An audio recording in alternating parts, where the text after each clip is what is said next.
Magandang araw po sa inyo at welcome back dito sa ating panibagong video. At mga kapolitika, bukas na nga po pupuntahan ng Thailand itong si Atisa Manalo para dadalo siya ng Mr. International 2025 bilang presenter. So sa 2026 po yung kailang finals and tomorrow ay nandun na po sa Thailand si Atisa at same as usual ika-cover po natin yung arrival ni Atisa doon sa nasabing bansa para sa kanyang pagganap bilang host dito sa nasabing competition.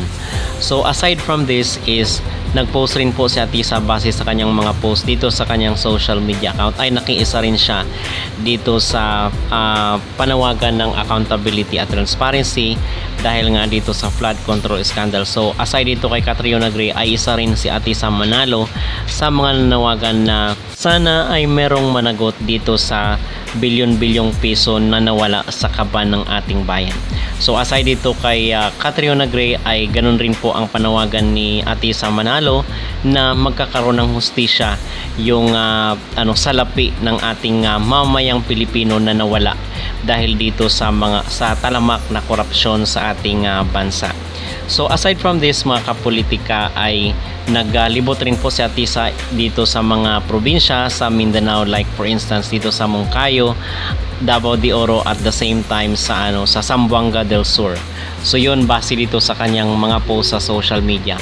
At update po pala para sa Miss Universe 2025 na ganapin sa bansang Thailand ay November 19 po yung preliminary competition at national costume. Gaganapin po ito 7 PM.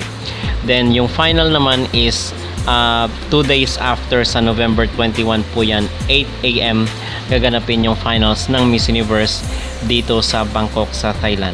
Okay, so yun mga kapolitika ang ating update ngayon at bukas kung darating na itong si Atisa dito sa Thailand ay bibigyan ko po kayo ng masariwang impormasyon patungkol sa kanyang mga ganap dito dahil sigurado kilala rin po ng mga taga Thailand itong ating maging representative sa Miss Universe 2025.